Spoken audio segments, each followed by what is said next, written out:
Buenas tardes.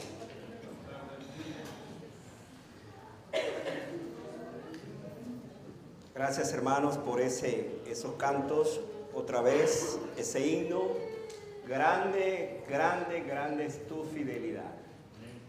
La verdad es que no podemos sino decirla, cantarla y esta tarde predicarla. Por supuesto, vivirla. Gracias al Señor por eso. Bienvenidos, hermanos, los que han llegado, los que vienen en camino y aquellos que se unen a nosotros, como siempre, en esta transmisión que hacemos. Abran sus Biblias, vamos hoy a trabajar en este tema que lo titulamos La permanente fidelidad de Dios, porque será nuestro segundo tema sobre los atributos de Dios. Yo no sé si ustedes el domingo para acá ha considerado la importancia que su pastor está dando a estos temas. Alguien dijo que si usted no conoce los atributos de Dios, entonces usted como que no conoce a Dios. Así de simple. Así es que creo que estos temas están ayudándonos, nos van a ayudar muchísimo precisamente a saber quién es Dios y sobre todo las cosas, lo que Él es y lo que Él hace en nuestras vidas. Segunda a Timoteo, capítulo 2, vamos a leer los versículos 11 al 13, creo que lo podemos leer juntos y allí sentados pueden seguirme o podemos hacerlo juntos esta lectura y vamos a hacerla en este momento, juntos, por favor. Segunda Timoteo 2, 11 al 13. Como siempre, asegúrese de tener una Biblia y que lo que va a leer es lo que también va a escuchar esta tarde, juntos. Palabra fiel es esta. ¿Estamos leyendo juntos, hermanos? Otra vez. Palabra fiel es esta. Si somos muertos con Él, también viviremos con Él. Si sufrimos, también reinaremos con Él. Si le negáramos, Él también nos negará. Si fuéramos infieles, Él permanece fiel. Él no puede negarse a sí mismo. Ese último texto es un texto que vamos a hacer mucha alusión esta tarde. Si fuéramos infieles, Él permanece fiel. Padre Celestial, esta tarde, como siempre, necesitamos de tu dirección, ayuda, auxilio para predicar tu palabra. Somos seres finitos frente a un Dios infinito, somos hombres y mujeres con nuestras propias debilidades y pecados frente a un Dios que es santo 3 veces. Somos personas necesitadas de ti para poder hacer realidad este texto, este mensaje. Gracias porque tú eres un Dios fiel. Esta tarde no solamente queremos declarar esta verdad, sino saber que tú eres así y porque tú eres fiel es que estamos aquí nosotros esta tarde. Gracias porque tú nos das la bendición de volver a predicar tu palabra este domingo, segundo domingo del año, en esta serie de temas acerca de los atributos divinos.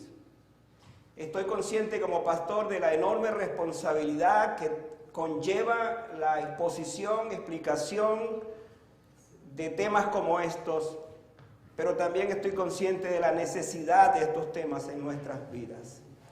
Padre, permite que en esta tarde toda la iglesia aquí reunida, la única cosa que tengamos en nuestra mente es poder escuchar tu voz en la intimidad de nuestros corazones y poder estar allí atentos a lo que ella nos dice para vivirlo y para aplicarlo en nuestras vidas. Gracias te damos por esta tarde en el nombre de Jesús. Amén. La fidelidad de Dios, como dije, es nuestro segundo tema acerca de los atributos. El domingo pasado decía que hay 2 clases de atributos de Dios. Uno son los incomunicables y los comunicables. Para los efectos de nuestros mensajes, todos estos 10 mensajes, vamos a hablar de los atributos comunicables. ¿Qué significa eso? Son los atributos que Dios los ha compartido con nosotros. Hay atributos que Dios no los puede compartir con nosotros. Por ejemplo, su eternidad no la puede compartir, su omnipresencia, su omnipotencia, y todo lo que Él es desde el punto de vista eterno no lo puede compartir porque eso pertenece a Él, a su carácter. Sin embargo, hay atributos como estos, donde vemos a un Dios compartiéndolos y nosotros siendo parte precisamente de esa bendición. Qué bueno nuestro Dios que ha compartido estos atributos, por eso son comunicables. ¿En qué consiste la fidelidad de Dios? Quizás es una pregunta que es bueno que la formulemos para saber en qué dirección vamos esta tarde. Su más cercana definición sería que Dios es constante y leal, fiel en guardar sus promesas, y me encanta esta parte, e inmutable en su naturaleza ética. Eso significa que Él no cambia. De eso vamos a hablar también hoy. Nunca cambia. La fidelidad de Dios es vista en la fiabilidad,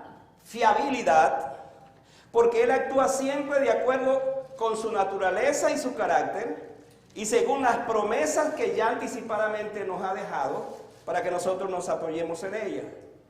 Como alguien lo expresó, es la fuente y el estándar de perfecta lealtad y confiabilidad. Dicho en otras palabras, no hay un ser en el mundo que sea tan confiable como Dios. El hombre por naturaleza no es confiable. De hecho, este texto va a decirnos que somos infieles frente a un Dios que no cambia, porque esa es parte de su naturaleza.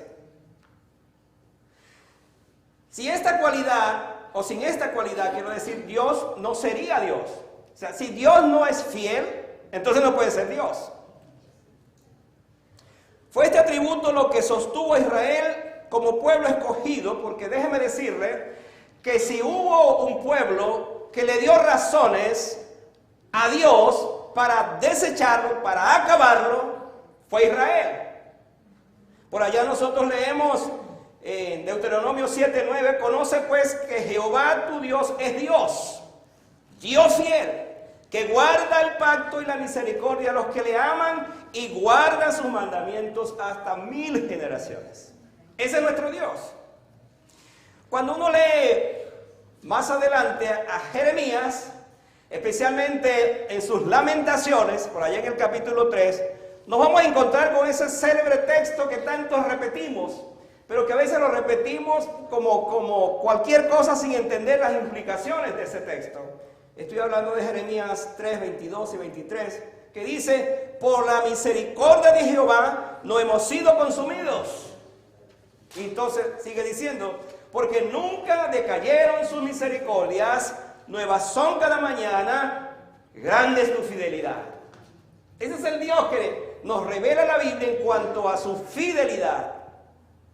Cuando vamos al Nuevo Testamento nos encontramos con el mismo Dios, porque al fin y al cabo Jesucristo es el mismo Dios, pero de esta manera revelado como el Dios encarnado en la persona de Jesucristo. Y cuando vemos en la Biblia que uno de sus atributos precisamente es exactamente el cual estamos hablando, su fidelidad conectado con su eternidad.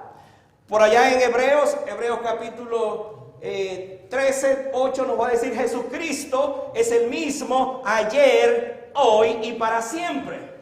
Entonces, el Dios del Antiguo Testamento, que guardó el pacto y su misericordia, entonces llega al Nuevo Testamento en la persona de Jesucristo y nos encontramos que Jesucristo, por supuesto, es fiel y verdadero como lo es nuestro Dios.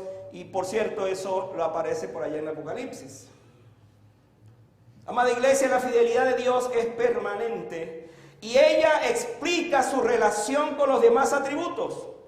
De esta manera, la fidelidad de Dios es todo aquello que sostiene nuestra confianza en todas sus seguras promesas. Nosotros estamos esta tarde aquí porque Dios es fiel. ¿O no es así?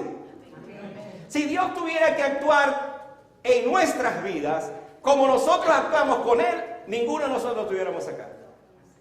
Ahora, yo quiero darle esta palabra esta tarde. Esto no es una palabra de consuelo para que nosotros, pues digamos, bueno, está bien, como Dios es así, pues simplemente seguimos en esa misma dirección. Pues esa no es la idea.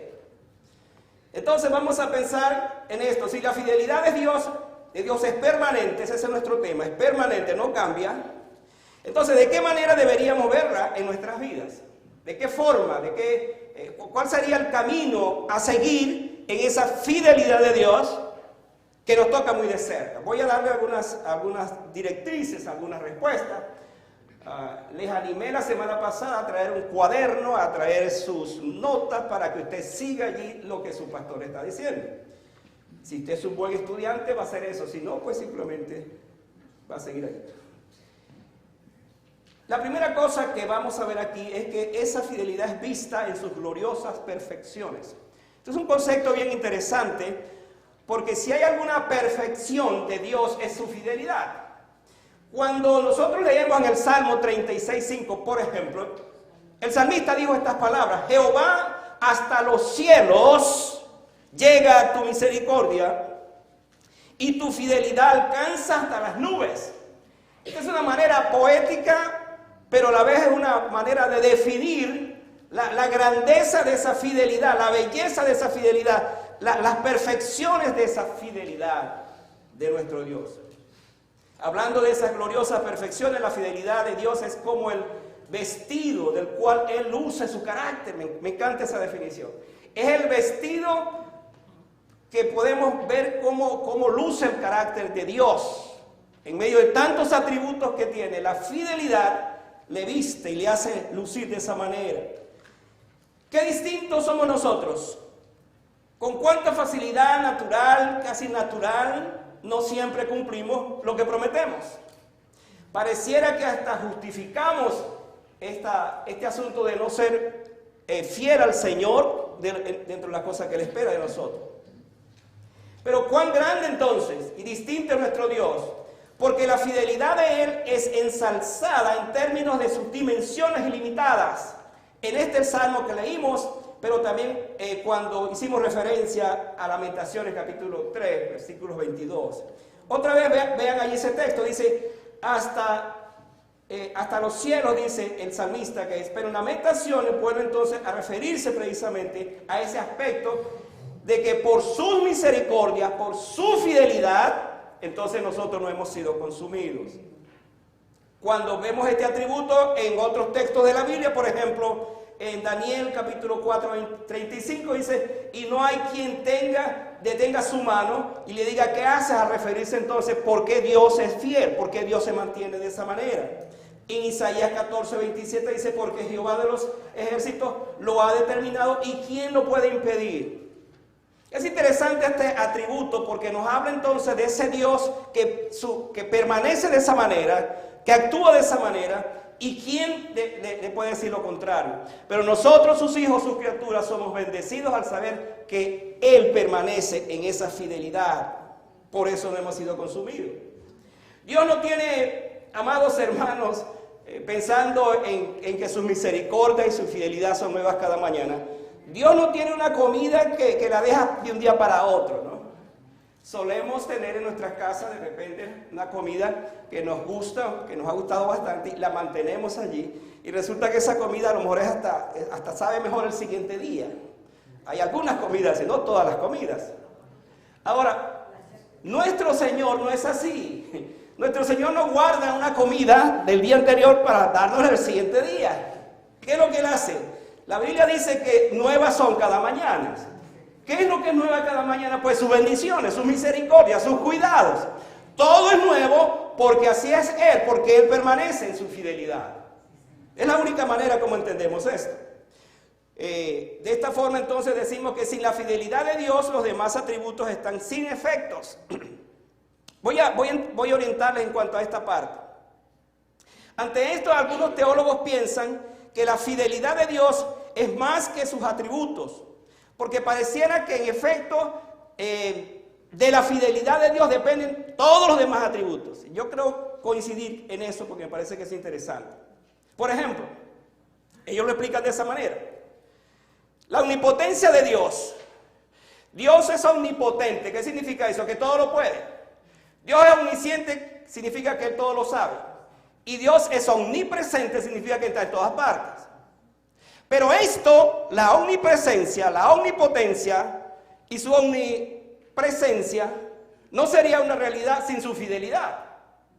No sería aplicable a mi vida estos atributos si no contamos con su fidelidad, porque Dios pudiera ser, ok, Él es omnipotente, puede hacer todas las cosas, pero si Él no es fiel a eso, pues de igual manera nosotros no tendríamos en ese sentido pues las bendiciones que implica los otros atributos. Es interesante, por ejemplo, cuando hablamos de esto, que se aplica precisamente al acto mismo de saber que a través de la omnipotencia de Dios, yo todo lo puedo. Que a través de la omnipresencia de Dios, yo sé que Él está con nosotros. Que a través de la omnisciencia de Dios, yo sé que Él sabe todas las cosas. Y por lo tanto, como sabe todas las cosas, en este caso, Él sabe lo que hay en mi corazón y todas las demás cosas. Interesante que un escritor llamado Robert Raymond, en su libro La Nueva Teología de Fe, describe a la fidelidad de Dios de esta manera. Debido a que es éticamente confiable, Dios es fiel al pacto. Es decir, existe una equivalencia precisa entre lo que dice que hará y lo que realmente hace. O sea, Dios no puede negarse a sí mismo, eso lo dice el texto. Dice el texto que aun cuando fuéramos infieles, Él permanece fiel porque Él no puede negarse a sí mismo. Entonces estamos corroborando en este aspecto que todos los atributos del Señor se cumplen por su fidelidad. Porque Él no puede negarse a sí mismo. ¿No es maravilloso esto? Y hermanos, esto entonces nos hace pensar en una segunda verdad, y es que la fidelidad es vista en el cumplimiento de sus promesas. Ahora, por favor sígame, porque aquí hay algo maravilloso en esto que vamos a ver, de la fidelidad de Dios en el aspecto de sus promesas. ¿Cómo se ve eso? Y usted lo va a comprobar. Vaya a Malaquías 3:6. Y es interesante que ese pasaje de Malaquías 3:6 nos dice esto. Porque yo no cambio, porque yo Jehová no cambio. Otra vez, la célebre frase. Por esto, hijos de Jacob, no habéis sido consumidos. Si lo aplicamos con Jeremías, vamos a encontrar la misma verdad. O si lo aplicamos con otros textos, nos vamos a dar cuenta que es por la misericordia, que es por lo que es Dios, porque no cambia, por eso entonces nosotros no hemos sido consumidos. Y aquí hay promesas extraordinarias que necesitamos estudiarlas en ese aspecto. Dios no puede cambiar sin dejar de ser Dios. Él siempre va a ser Dios. Por eso dice el texto, porque Jehová no cambia. Y hermano, gracias a Dios que no cambia. Gracias a Dios que Él no cambia. Porque ¿qué fuera de nuestras vidas si Él cambiara? Es interesante que el Salmo 110 dice, desde el seno de la aurora tienes tú el rocío de la juventud. Siempre me gustó este texto, porque este texto es una referencia a la eternidad de nuestro Dios. Cuando dice, desde el seno de la aurora tienes tú el rocío de la juventud. O sea, siempre estás allí, siempre eres el mismo. Dios no cumple años, amados hermanos. Y aun cuando cada Navidad celebramos el cumpleaños de Jesús, eso es algo desde el punto de vista histórico por su nacimiento. Pero nuestro Dios es el mismo y el rocío de su juventud permanece para siempre. Entonces la pregunta que pronto surge en nuestras mentes es, ¿por qué Dios permanece fiel con un pueblo que no es fiel a Él? Más aún, ¿por qué Dios permanece fiel en tu vida y en mi vida cuando no siempre somos fieles a Él? Esa es la pregunta que surge siempre acá. Y es la razón por la cual Malaquías 3:6 dice, porque Él no cambia, por eso entonces no hemos sido consumidos, porque le hemos dado muchísimas razones, le enviamos muchos informes acerca de nuestra vida, que fueran como las razones por las cuales Él pudiera actuar distinto en nosotros. ¿Se acuerdan que el domingo pasado yo les hablé acerca de Oseas, capítulo 11, donde hice referencia a un Dios que frente a esa infidelidad de su pueblo, Él entonces dice estas palabras por allá en Oseas 11, 8 al 9. ¿Cómo podría abandonarte, oh Efraín? ¿Te entregaré yo, Israel? No ejecutaré el ardor de mi ira, ni volveré para destruirte, Efraín, porque Dios soy y no hombre. Aquí está la clave de entender todo esto, amada iglesia, amados hermanos. Porque cuando Dios se refiere a esto, el que le damos y que el pueblo de Israel le dio todas las razones para acabarlo, para destruirlo, pero las misericordias de Dios son tan grandes que hasta ahora tenemos el pueblo de Israel aquí todavía. El pueblo de Israel que ahora está luchando una guerra ahí con los árabes, esta guerra con los palestinos que nosotros sabemos, que no es nueva y que siempre está ahí, pero que el pueblo de Israel está allí todavía porque las misericordias de Dios le acompañan. Y sigue siendo como una referencia de que Dios ha sido fiel. Y en este texto él hizo precisamente estas preguntas para decir, no puedo abandonarte porque Dios soy y no hombre. Hermanos, si desde el punto de vista humano nosotros, alguien nos hace una cosa y nos hace otra y nos sigue haciendo, hermano, le aseguro que usted y yo abandonamos a esa persona. Porque somos seres humanos y no podemos mantener siempre la misma condición, aun siendo creyentes, aun siendo hijos de Dios. Pero ¿qué pasa con nuestro Dios? Él dice, ¿cómo podría abandonarte? Es interesante que él hace referencia a eso. No ejecutaré el ardor de mi ira. Y yo explicaba que él la hizo en el Nuevo Testamento cuando puso todos sus pecados, toda su ira, quiero decir, sobre su Hijo. Y Jesucristo entonces llevó la ira de Dios, soportó la ira de Dios. Y este es el resultado que nosotros tenemos de su salvación. Todo lo que Dios hace, mis amados hermanos, lo hace desde su propio ser interno. Nadie le da algún consejo al Señor para obrar. Él sabe lo que tiene que hacer. Por otra parte, hablando en este mismo sentido, es porque así son o así han sido las promesas de Dios desde el principio. Vaya a Números 23, 19 y escuche lo que dice este texto. Número 23, 19. Dios no es hombre, escuche, para que mienta, ni hijo de hombre para que se arrepienta.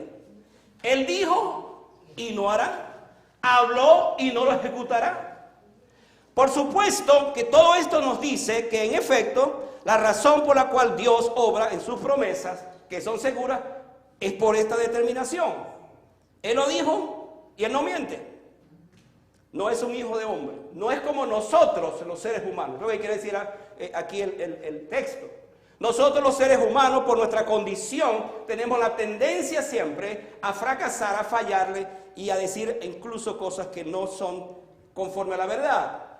Entonces, la verdad de este texto, según lo estamos diciendo, es que Dios cumple su promesa. Ahora, déjenme darle un repaso rápido a esto, para que entendamos todo eso. ¿Por qué Dios cumple su promesa? ¿Por qué las promesas de Dios son tan seguras en nuestras vidas que simplemente nosotros debemos ampararnos, debemos seguirlas, debemos tomarlas, porque son promesas de Dios, son promesas seguras para nuestras vidas? Míralo de esta forma, por favor síganme. Génesis 12:2 nos habla de un hombre llamado Abraham. En ese entonces era Abraham y después se llamó Abraham. Al principio fue Sarai y después fue Sara. Se le reveló a ellos en Ur de los Caldeos y le dijo que salieran de Ur de los Caldeos y que se fueran a la tierra que él estaba prometiendo, la tierra de Canaán, donde llegaron. Allí entonces dice la Biblia que a los 100 años que tenía Abraham y 90 su esposa, fue a esa edad cuando les dijo, les voy a dar un hijo. Por supuesto, nosotros sabemos que era imposible en ese momento, pero ¿hay algo imposible para Dios? ¿Cumplió o no cumplió Dios su promesa? Claro, le dio luego a Isaac. De Isaac vino Jacob. De Jacob entonces vinieron las 12 tribus de Israel. Esas 12 tribus bajaron a Egipto de cuando la situación que hubo allí con José, que José fue usado por Dios para ayudar a la familia que regresaran allí. Y allí entonces, estando en Egipto, se formó la gran nación de Jerusalén. Esa nación, cuando salió de allí, dice que eran unos 2 millones de personas. Y entonces fueron a través del desierto cumpliendo la promesa de Dios de que Él les iba a dar una tierra prometida. Levantó a un Moisés, levantó a un Josué y así siguió la promesa. Y esa promesa continuó y continuó. Después levantó Dios jueces, después levantó reyes, levantó profetas. Y entre esos profetas levantó uno de ellos llamado Isaías, que es el que va a hablar de la promesa mayor. ¿Cuál era la promesa mayor? que aparte de levantar un pueblo que iba a ser de bendición para todas las naciones como era Israel, de ese pueblo, de esa promesa, vendría un Salvador, y ese Salvador se llama Jesucristo. Todo eso entonces vino hasta el cumplimiento. Por allá Gálatas va a decir, cuando llegó el cumplimiento del tiempo, Dios envió a su Hijo nacido de mujer y nacido precisamente bajo ese aspecto humano. Entonces, más adelante nos vamos a encontrar que esa promesa que se vio a través de esa forma, Isaías, por ejemplo, habló de su muerte y de su nacimiento y de su muerte. Y cuando vemos a Jesucristo, cuando llega Jesucristo, Él se entrega por nosotros, Él muere por nosotros, Él resucita por nosotros, Él asciende a los cielos, Él está en la presencia de Dios y Él volverá por nosotros porque es el resultado de esa promesa que se la dio a Abraham. Hermanos, así es Dios. Ese es el Dios fiel que cumple su promesa. Es lo que quiero que entendamos. Dios cumple su promesa.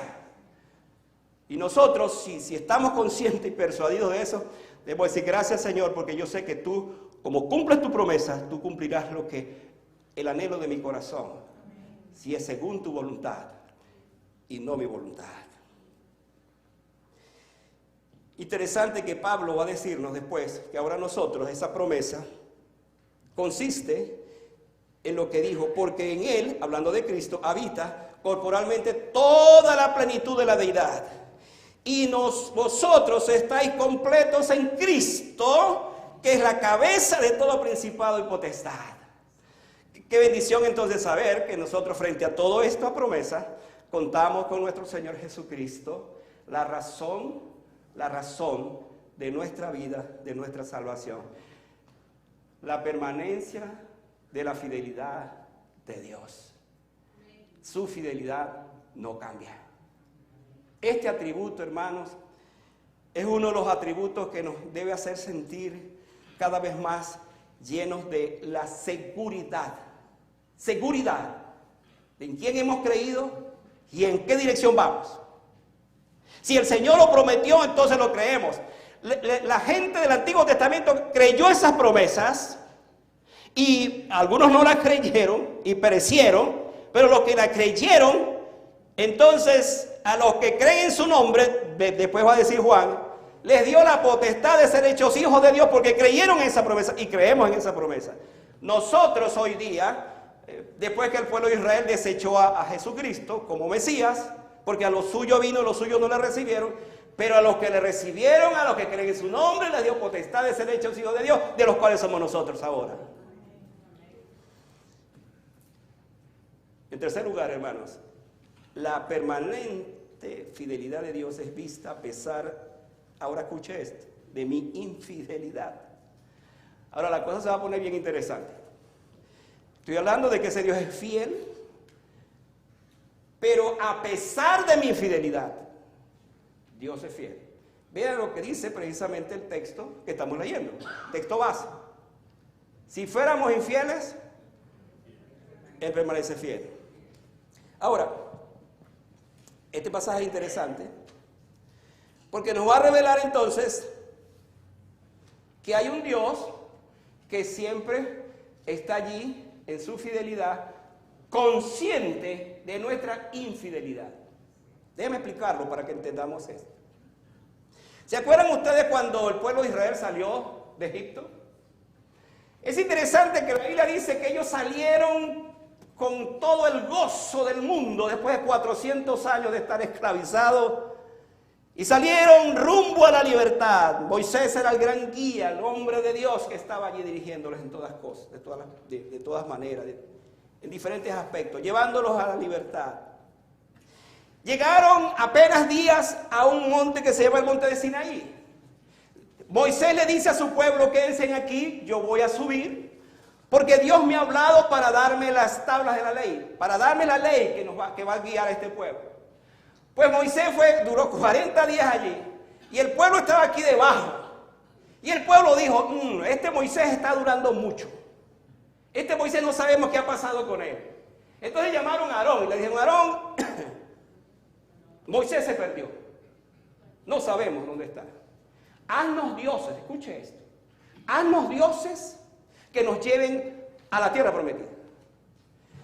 Y lo sorprendente del caso es que Aarón, el hermano de Moisés, la mano derecha de Moisés, el instrumento mediante el cual Dios traía los milagros, con su famosa la vara de Moisés, él dijo, está bien, tráigame todos los que tiene, los zarcillos y todas las cosas. Y entonces el pueblo se despojó de todo lo que tenía, trajeron todo eso y Moisés fundió estos elementos y salió entonces, sí, yo quise decir Aarón. Así me gusta que te pilas.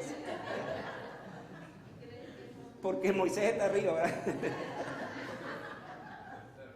Entonces fíjense lo siguiente. Aarón hace el becerro de oro. Pero no solamente hace el becerro de oro, hermanos, sino que dice, vamos a hacer un altar, vamos a sacrificar, porque incluso dice, porque Jehová, él utilizó el nombre de Jehová allí, en ese aspecto de la adoración. Entonces uno se está preguntando, pero ¿qué pasó en ese momento? ¿Qué sucedió en ese momento? Para resumir la historia, hermanos, para resumir la historia, cuando Dios vio lo que estaba sucediendo, le dijo, Moisés, baja, porque tu pueblo, no dice mi pueblo, tu pueblo, la cosa estaba complicada, tu pueblo se ha corrompido. Pronto han hecho un Dios, un becerro, y han dicho, este es el Dios que nos va a guiar hasta Canaán. Ahora, hermano, en cuestiones de días, se olvidaron de los potentes milagros que Dios había hecho en Egipto, las 10 plagas. Ellos vieron eso, Aarón vio eso, y ahora han hecho un becerro para adorarlo, sustituyendo a Dios. Entonces Dios dice, desciende pronto, porque tu pueblo se ha corrompido. Y en efecto, Moisés viene, desciende y ve lo que está pasando. Y hermanos, hay algo interesante en todo esto. Dios le dijo, Moisés, prepárate porque voy a destruir este pueblo. En ese momento, cuando Dios le dijo a Moisés, prepárate porque voy a destruir este pueblo, hermano, literalmente, Israel dependía de la intercesión de Moisés. Porque si Moisés no ora, escuchen cómo oró él. Estoy leyendo en Éxodo 32:11. Dice, entonces Moisés oró en presencia de Jehová su Dios y dijo, oh Jehová, ¿por qué se encenderá tu furor contra tu pueblo que tú sacaste de la tierra de Egipto con gran poder y con tu mano fuerte? Aquí le está pasando, dice, no es mi pueblo, es tu pueblo. Tú lo sacaste. Y sigue diciendo, porque han de hablar los egipcios diciendo, para mal los sacó, para matarlos en los montes y para raerlos de sobre la faz de la tierra. Y dice, vuélvete del ardor de tu ira y arrepiéntete de este mal contra tu pueblo. Y hermanos, sorprendentemente, la Biblia nos dice que Dios se arrepintió del mal que le iba a hacer a Israel por la intercesión de un hombre. Este es el único caso en la Biblia, escuche esto, es el único caso en la Biblia donde un hombre detiene a Dios para orar de esta manera. Ahora, aquí hay cosas que son sorprendentes en todo esto. Por un lado es ver la manera como Moisés había concebido a su Dios. Porque él sabía que su Dios era clemente, lento para la ira y grande misericordia. Y él apeló a eso y en ese momento Dios no obró como tenía que obrar. Por supuesto, fueron castigados. Se dice que murieron como 40,000 ese día como resultado de eso. Fueron castigados. Y después dicen más adelante que Dios le dice, bueno, ese es tu pueblo. Todavía Dios seguía disgustado. Ese es tu pueblo, entonces tú lo vas a guiar. Yo voy a mandar el ángel. Y Moisés se paró y dijo, ¿sabes cómo es la cosa, Dios? Si tu presencia no ha de ir conmigo, no me saques de este lugar. Estaba decidido. Si no lo reconoce como tu pueblo, pues yo tampoco quiero ser su líder. Y hermanos, aquí hay una verdad preciosa. Y es el hecho indiscutible de que nosotros queremos ir siempre con nuestro Dios. No queremos ir solo, porque su ira se haya encendido, porque Él esté actuando de esa manera. No queremos que Él vaya y nos guíe. Hermanos, nosotros no somos distintos al pueblo de Israel. Fíjense lo que dice ese pasaje. ¿Qué dice el pasaje de Timoteo? Si fuéramos infieles. ¿Qué significa esto? Esta palabra da por sentado dos verdades que fluyen en todas las escrituras: la fidelidad de Dios y nuestra infidelidad. Cuando pensamos en Dios, nada nos llena de más seguridad y confianza como el saber que Él es un Dios fiel. Por supuesto. Pero cuando pensamos en nosotros, llegamos a ser la antítesis de Dios. ¿Qué es una antítesis? Es todo lo contrario. Porque de alguna otra manera pues le fallamos al Señor. Pero la infidelidad va más allá de esto. Entonces, ¿cuándo, dónde y cómo somos infieles? Mire, yo le voy a decir esto, porque a veces cuando nosotros pensamos en la palabra infidelidad, siempre pensamos, fulano de tal le fue infiel a su esposa o a su esposa, lo que inmediatamente pensamos. Y esos son los infieles. Esos sí son infieles. Pero ¿qué es aquella infidelidad como creyente que yo tengo? Por ejemplo, hay gente que me está escuchando ahorita, que es miembro de la iglesia, y tienen tiempo que no vienen a la iglesia. Gracias a Dios porque ustedes están acá. Así que no estoy predicando a ustedes. Somos infieles en cosas tan elementales como esta. Infieles a mi Señor, infieles a esa iglesia donde el Señor me ha permitido estar. Y hoy estoy haciendo otras cosas muy lejos de adorar y glorificar al Señor en el día del Señor. Pero ¿qué tal con mis dones, con mis talentos, con mis responsabilidades? Entonces pensamos que somos infieles en algunas cosas, algunas áreas, pero ¿qué de las otras áreas de mi vida? ¿Qué, por ejemplo, del mundo? La Biblia dice, no améis al mundo ni las cosas que están en el mundo. Si alguno ama al mundo, el amor de Dios, del Padre no permanece en él. Y hay creyentes que en este momento andan en los mundiales, como dicen por ahí. Así de simple. Hace rato dejaron de seguir al Señor y andan allá, gozándose de las cosas del mundo y de lo demás. Jesucristo debe ser mi primer amor, escuchen. Pero si amo más al mundo que a Él, entonces no soy fiel. Y voy a mi última parte, y es que esa permanente fidelidad de Dios es vista en ejemplos realmente fieles de la Biblia. Yo le voy a dar dos ejemplos esta tarde, para que ustedes vean que sí se puede hacer esto. Un ejemplo lo tenemos en la vida de José. Déjeme darle esta historia, déjeme resumir esta historia. José fue el penúltimo hijo de 12 hijos o de 13 hijos que tuvo Jacob. José desde un principio fue fiel a Dios. Es más, cuando él lo enviaba a ver lo que estaban haciendo sus hermanos, venía no con el chisme, sino con la verdad de las cosas malas que hacían sus hermanos. Y él venía y le contaba a su padre las cosas malas que hacían sus hermanos. Allí él fue fiel en decir la verdad de lo que estaba pasando. Un día, como él era un soñador, entonces sus hermanos comenzaron a tener envidia de él, porque incluso le reveló que un día ellos se iban a recostar a él por aquella figura de las estrellas y otras figuras más que aparecen en la Biblia. Y entonces resulta que por esa fidelidad de sus sueños, él fue vendido a Potifar, allá en Egipto.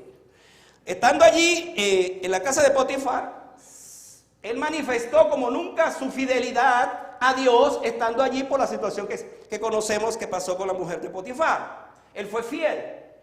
Por esa fidelidad, la mujer entonces quiso hacer otra cosa y en efecto lo denunció delante de su esposo. Lo pusieron preso, duró 2 años preso, pero aún en la cárcel, por su fidelidad, fue puesto como el director de la cárcel.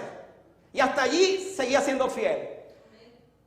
Un día entonces el faraón soñó un sueño muy terrible de unas vacas flacas, unas espigas muy flacas o gordas, las vacas y también las espigas, y él no sabía cómo interpretar ese sueño. ¿Qué sucedió entonces? En la cárcel estaba el soñador, uno de los presos que estaban allí, al cual José entonces le ayudó en la revelación de un sueño que tuvo también, y fue restaurado al palacio, y otro fue muerto, ahorcado. Entonces dijo, ahora me acuerdo que en la cárcel hay este hombre que es soñador. Lo trajeron y él le dijo, le reveló el sueño. En su fidelidad el sueño se lo reveló.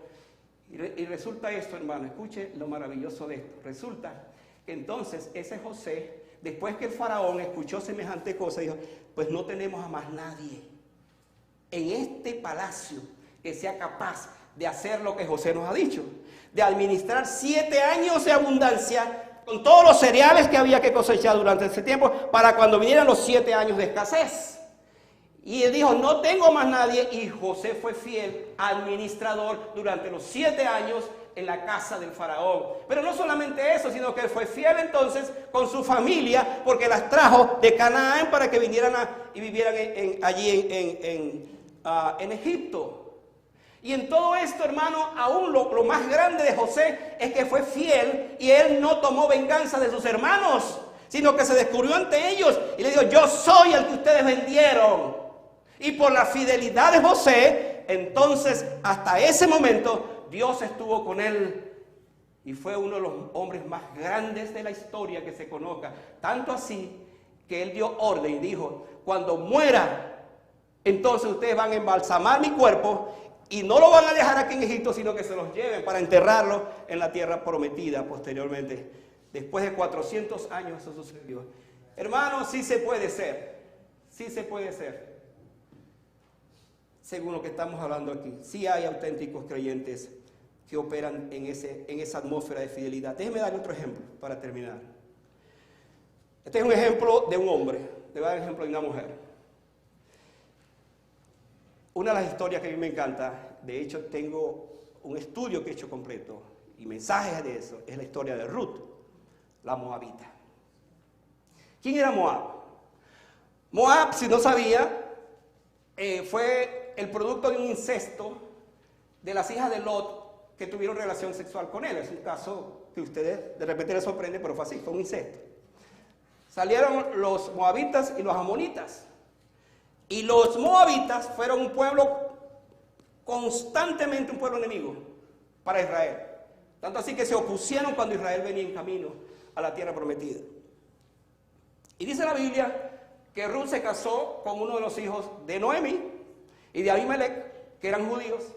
Pero resulta que en esa historia muere Abimelech y mueren los dos esposos de estas dos hermanas, Orfa y Ruth. Y entonces quedan las dos viudas.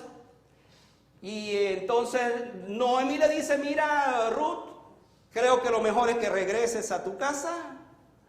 Yo no tengo más hijos que darte para que tú te cases. Y si llegara a tener marido, tú no vas a esperar para que él crezca y tú te cases. Y entonces Noemí la trató de desanimar hasta lo máximo. Quédate. Escucha las palabras que dijo Ruth. Mientras ella hablaba, le dijo Ruth, no me ruegues, porque eso es lo que estaba diciendo. No me ruegues que te deje y me aparte de ti. Porque a donde quiera que tú fueres, iré yo. Eso se llama fidelidad, hermano. Y donde quiera que viviré. Eso se llama fidelidad. Tu pueblo será mi pueblo. Eso se llama fidelidad. Y tu Dios será mi Dios. Eso se llama más fidelidad. Porque el Dios de Ruth no era este Dios. Era de los dioses moabitas, que eran dioses entregados a la prostitución y a todo tipo de idolatría, por supuesto. Y mire lo que sigue diciendo. Donde tú murieres, moriré yo. Eso se llama fidelidad. Por cierto, eso es lo que le dice la novia al novio, el novio a la novia. Qué lindo eso, ¿verdad? Esperamos que así sea, ¿no? Que se cumpla. Y dice, y allí seré sepultada. Fidelidad. Así, dice, así me haga Jehová. Y aún me añada que solo, escuche, la muerte hará separación entre nosotras dos. Eso se llama fidelidad.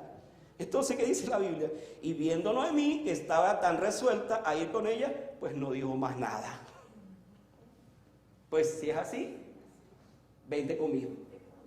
Hermano, para resumir la historia otra vez, por esa fidelidad de Ruth, se casó con el hombre soltero más codiciado de Belén, porque era Booz.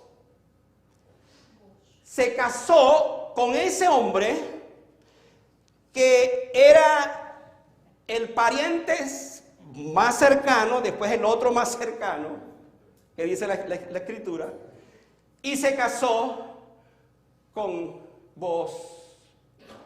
Ahora, hermanos, Booz llega a ser entonces el padre o el abuelo de Isaí. Ellos tuvieron un hijo llamado Obed. Obed fue el padre de Isaí. Isaí fue el padre de David. Y de David vino nada menos y nada más que el Mesías prometido. Todo por la fidelidad de Ruth. Entonces, hermanos, cuando estamos hablando esta tarde de que la fidelidad es el atributo que hace la permanencia de Dios a través de la fidelidad, estamos conscientes de lo que eso significa. Ahora, vayan otra vez, por favor, al pasaje con el cual iniciamos. Y yo quiero hacer la aplicación esta tarde de mi sermón. Otra vez, el pasaje dice, palabra fiel es esta. Estoy leyendo ahora en 2 Timoteo 2:11. Palabra dice, ¿palabra qué? Palabra fiel es esta. Si somos muertos con Él, también viviremos con Él. Si sufrimos, también reinaremos con Él. Si le negáramos, Él también nos negará. Si fuéramos infieles, Él permanece fiel. Él no puede negarse a sí mismo. Ahora escuchen. Hay 4 sí aquí que yo quiero explicar. Para aplicar. Explicarlo para aplicar. 4 sí. Número 1. El primer sí de este pasaje dice que Dios es fiel al decirnos al final lo que va a suceder. Y el texto dice justamente esto. El primer sí del versículo 11. Sí somos muertos, pero con Él, hermano, la promesa es que vamos a ¿qué? Vamos a vivir con Él. Ahora, no solamente allá en el cielo, porque a veces pensamos, no, si yo sé que voy a vivir con el Señor allá en el cielo, pero mientras tanto yo vivo aquí como quiera. No, es allá, pero aquí también. Sí, dice, si somos muertos con Él. Ahora, usted se está preguntando, pero ¿cómo es eso que somos muertos? Sí, porque cuando usted conoce a Jesucristo, usted muere a sus delitos y pecados y resucita para andar en novedad de vida nueva. Eso es lo que le decimos cuando una persona se bautiza, por ejemplo. Pero además de eso, siga viendo el texto como dice, el otro sí. Dice, si sufrimos, ¿qué pasa? También reinaremos con Él. Eso se llama fidelidad de Dios, hermanos. ¿Acaso no es eso lo que comprobamos todos los días? Sufrimos. Hay muchas cosas por las cuales sufrimos. Pero hermano, en el sufrimiento no estamos solos porque está reinando Jesucristo con nosotros. Aunque sufrimos, reinaremos con Él. Pero ahora agarre el tercer sí, porque usted está diciendo, qué bueno, hasta ahora está muy chévere todo esto. Pero mira el tercer sí. Si le negáramos, olvídese que Él nos va diciendo, no importa, me negaste y yo no te voy a negar. ¿Qué dice el texto? Si le negáramos, Él también nos negará. ¿Qué significa esto? Tú que oyes la palabra del Señor, tú que oyes el Evangelio de Cristo siempre, tú que estás todo el tiempo escuchando la palabra de Dios y no te has arrepentido, no te has convertido, esta palabra es para ti. Porque si tú no te arrepientes, no te conviertes, no le conoces, no piensas que vas a entrar al cielo y Dios te va a reconocer. Porque te dio todas las oportunidades en la tierra para que le conocieras. Y hermanos, aquí viene la cosa que nos encanta de este texto. El otro cuarto sí, si fuéramos infieles. Y en verdad que somos infieles. Pero ¿sabe qué?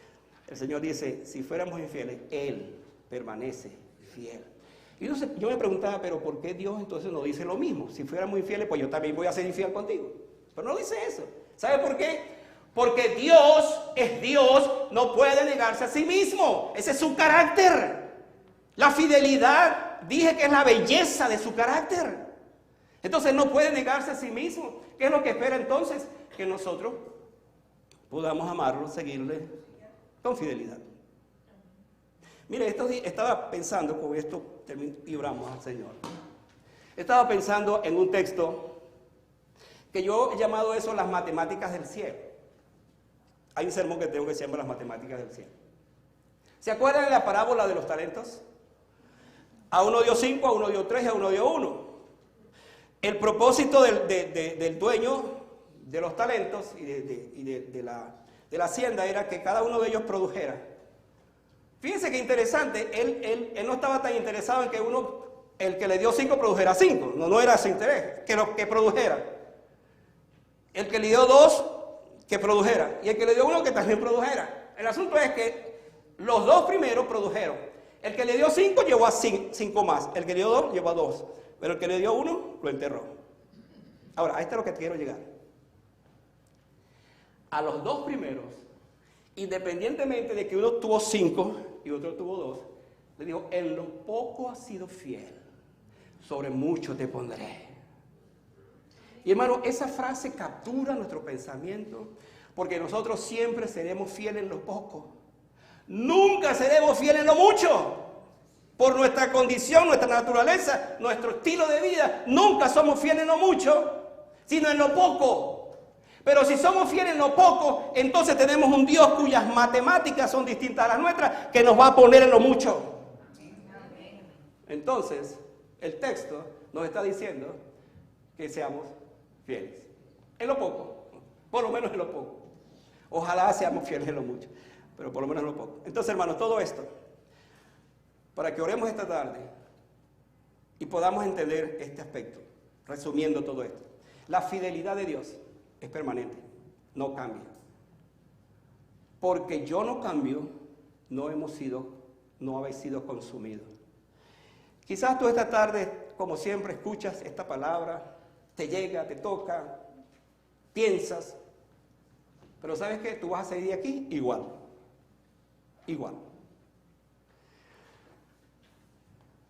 Estoy pronto a predicar, escucha esto que voy a decir. Pronto a predicar, pensaba hacerlo este domingo, pero voy a seguir con mi secuencia.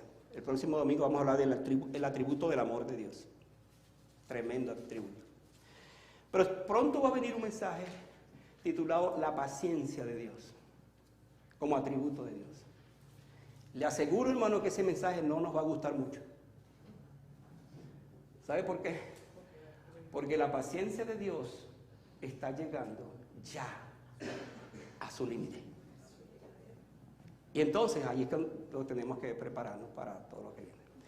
Pero, hermanos, la respuesta a esto que estamos diciendo es que el Señor nos ayude para serle fieles. Y vamos a orar al Señor esta tarde. Vamos a ponernos de pie para que lo hagamos. El pastor de una iglesia anhela siempre que aquellos que no conocen a su Señor vengan y le conozcan. Ese es el deseo nuestro siempre. ¿Sabe por qué? Le voy a dar esta revelación o esta palabra. Si tú estuviste en la iglesia todo el tiempo y escuchaste mensajes como este todo el tiempo y tú nunca te convertiste al Señor, no va a ser mi responsabilidad como pastor. Es tu responsabilidad. Y eres tú y solamente tú, el único responsable si te pierdes para siempre. ¿Cómo que? O sea, Dios todo el tiempo nos está lanzando salvavidas, salvavidas, salvavidas. La palabra de Dios es un salvavidas. Y tú escuchas y escuchas y escuchas. ¿Y sabes qué es lo que pasa? Mira esto que te voy a decir, escucha esto que te voy a decir. Cuando tú escuchas y escuchas y escuchas y no aceptas, tu corazón se está endureciendo de tal manera que va a llegar un momento que no vas a sentir más nada. ¿Y sabe qué cosa es terrible? Cuando un corazón se endurece. Porque un corazón endurecido, hermano, escuche, no admite que la palabra penetre, se endureció. Es como esto. Tiene que haber algo muy especial para que penetre esto. Así puede ser el corazón que se endurece. Pero la buena noticia es que Dios te está hablando. Y te habla, y te habla, y te habla. ¿Por qué no vienes a Cristo? ¿Por qué no te rindes a Él? ¿Por qué no te entregas a Él? Cierra tus ojos y otra vez yo voy a orar por ti. Quizás esta tarde puede ser el momento para que tú allí donde estés le digas: Señor, esta es la hora, este es el momento. He oído esta tarde de tu fidelidad. Qué tremenda palabra para mi vida, tu fidelidad. La he oído otra vez. No quiero pasar este momento tan único para venir y rendirme a ti, Señor. Entregarme a ti. Allí en tu corazón ora de esta manera. Dile al Señor así, díselo así: Dios, amado Padre, en esta hora, tú sabes que mi corazón está endurecido. Pero en el nombre tuyo yo te pido que mi corazón no siga endureciéndose más, Señor. Detén mi incredulidad, mi dureza. Dame un corazón de carne, sensible, no de piedra. Y ayúdame a venir a ti, Señor, esta tarde, tal como soy, exactamente como soy. Rendido a ti, Señor. Perdona mis pecados. Sí, Señor, perdona mis pecados. Me arrepiento de mis pecados. Pongo mi fe en Jesucristo. Me arrepiento para con Dios y pongo mi fe en Jesucristo, quien es mi Salvador. Gracias, gracias, gracias por oírme. Gracias por entrar a mi corazón. Gracias por ser mi Salvador. Gracias porque ahora siento en mi corazón que te tengo, que eres mi Salvador. Pero ahora ayúdame a decir públicamente: yo me he entregado al Señor. Yo le he entregado mi vida a Cristo. Yo soy un hijo de Dios. Señor, que tú sigas trabajando en esos corazones. Y que ninguno perezca. Como dice Pedro. La paciencia de Dios es para que nadie perezca, pero que todos procedan al arrepentimiento. Te doy gracias por este día y por este tiempo, en el nombre de Jesús.